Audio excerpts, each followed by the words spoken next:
मुलांनो, 14 नोव्हेंबर हा दिवस बालदिन म्हणून साजरा केला जातो. परंतु आपण सध्या लॉकडाऊनच्या काळात असल्यामुळे शाळेत तो आपण साजरा करू शकत नाही आहोत. तरीही चला तर आज आपण आपल्या गोमंत भारती या मराठी विषयाच्या पुस्तकातील जो 17वा धडा आहे बालसभा, त्यामध्ये त्याचे महत्त्व जाणून घेऊया. चला तर मग धडा वाचन करूया आणि तो समजून घेऊया त्याच्यात काय आहे ते. 14 नोव्हेंबर हा बालदिन. सगळी मुले आनंदात होती. कुणी वर्ग स्वच्छ करत होते, कुणी पताका लावत होते, तर कुणी टेबल खुर्च्या मांडत होते. सगळी तयारी पूर्ण झाली. चौथीच्या वर्गात खुर्चीवर पंडित जवाहरलाल नेहरूंचा फोटो ठेवला होता.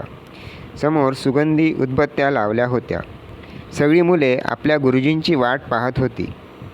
तर 14 नोव्हेंबर हा दिवस भारतभर सर्व शाळांमध्ये बालदिन म्हणून साजरा केला जातो. कारण या दिवशी आपल्या स्वतंत्र भारताचे पहिले पंतप्रधान पंडित जवाहरलाल नेहरू यांचा वाढदिवस आहे, म्हणून तो बालदिन म्हणून साजरा केला जातो. त्यांना लहान मुलं खूप आवडायची, त्यामुळे त्यांनी हा दिवस लहान मुलांसाठी ठेवला आहे, तो साजरा करण्यासाठी मुलांचा दिवस म्हणून. अशा पद्धतीने शाळेमध्ये मुलांनी हा दिवस साजरा करण्यासाठी वेगवेगळी तयारी स्वतःच शाळेमध्ये केली होती. आजच्या सभेची सगळी तयारी मुलांनीच केली होती. कथाकथन स्पर्धेत भाग घेणाऱ्या मुलांची यादी तयार केली. हे बघा, हे वर्गाची साफसफाई करताना मुलं सगळी केली होती. कथाकथन स्पर्धेचं पण त्यांनी मुलांनी आयोजन केलं होतं. पहिली, दुसरी व तिसरीच्या गुरुजींना परीक्षक म्हणून काम करण्याची विनंती केली होती. मुलांनी पहिली, दुसरी व तिसरीच्या गुरुजींना परीक्षक म्हणून काम करण्याची त्यांनी विनंती केली होती. सभेची सुरुवात कोणी करायची, आभार कोणी मानायचे, सगळा कार्यक्रम मुलांनी तयार केला होता. सर्व गुरुजी वर्गात आले. सगळी मुले उभी राहिली. प्रथम सर्वांनी एका सुरात प्रार्थना म्हटली. सगळे खाली बसले. मग पवनने सभेला सुरुवात केली. तो म्हणाला, आजच्या सभेचे माननीय अध्यक्ष, प्रिय गुरुजन, माझ्या मित्रांनो आणि मैत्रिणींनो, आज बालदिन, पंडित नेहरूंचा जन्मदिवस. त्यांना मुले फार आवडायची. ते कुठेही गेले तरी मुलांबरोबर गप्पा मारायचे, त्यांना भेटवस्तू द्यायचे. ही मुलेच आपला देश मोठा करणार आहेत असे ते म्हणत. मुलांवर त्यांचे फार प्रेम होते. मुलांचेही ते लाडके होते. त्यांचा जन्मदिवस बालदिन म्हणून आपण साजरा करतो. प्रथम पहिलीतील छोटा दीपक गावकर चाचा नेहरूंच्या फोटोला हार घालील. दीपक धीटपणे पुढे आला.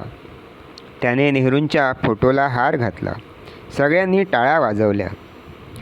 कथाकथन स्पर्धेला सुरुवात करण्यापूर्वी चौथीच्या बाई म्हणाल्या, मी एकेका मुलाचे नाव वाचेन, त्याने इथे येऊन गोष्ट सांगावी. छान छान गोष्टी सांगा हं, घाबरू नका, आणि कुणाचे चुकले तर हसू पण नका. स्पर्धेला सुरुवात झाली. सर्वात प्रथम गगन आली. ती म्हणाली, माननीय अध्यक्ष, प्रिय गुरुजन, माझ्या मित्रांनो आणि मैत्रिणींनो, आज मी तुम्हाला छोटीशी गोष्ट सांगणार आहे. ती तुम्ही शांत राहून गडबड न करता ऐकून घ्यावी अशी माझी विनंती आहे. गगनने वीर अभिमन्यूची गोष्ट सांगितली. अभिमन्यू बेशुद्ध असतानाच दंशासनीने त्याचा वध केला. या प्रसंगाचे तिने इतके छान वर्णन केले की मुलांच्या डोळ्यात पाणी आले. शेवटी गगन म्हणाली, माझी गोष्ट तुम्ही गडबड न करता ऐकून घेतली याबद्दल मी फार आभारी आहे. धन्यवाद. मग आंतोनने गगनप्रमाणेच सुरुवात करून चतुर बिरबलाची गोष्ट सांगितली. बिरबलाने केलेली युक्ती सांगताना त्याने असा काही अभिनय केला की सगळी मुले हसू लागली. अशा प्रकारे अनेकांनी बहारदार गोष्टी सांगितल्या. कुणी रावणाच्या फजितीची, कुणी गवळणीची, तर कुणी हुशार कावळ्याची गोष्ट सांगितली. वेळ कसा निघून गेला हे कुणालाच समजले नाही. त्यानंतर बाईंनी भाषण केले. त्या म्हणाल्या, मुलांनो, आज मला खूप आनंद झाला आहे. तुम्ही आजच्या सभेत छान गोष्टी सांगितल्यात. सभेची सगळी तयारीही तुम्हीच केलीत. अशीच धडपडणारी मुले पंडित नेहरूंना आवडत असत.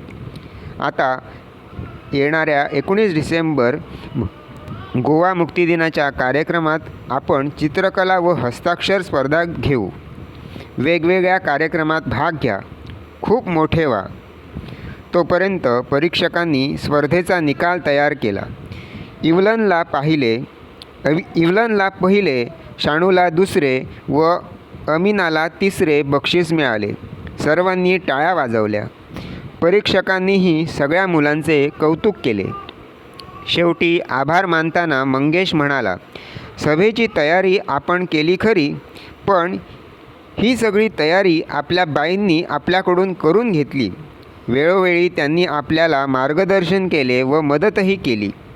परीक्षकांनीही आमचे कौतुक केले.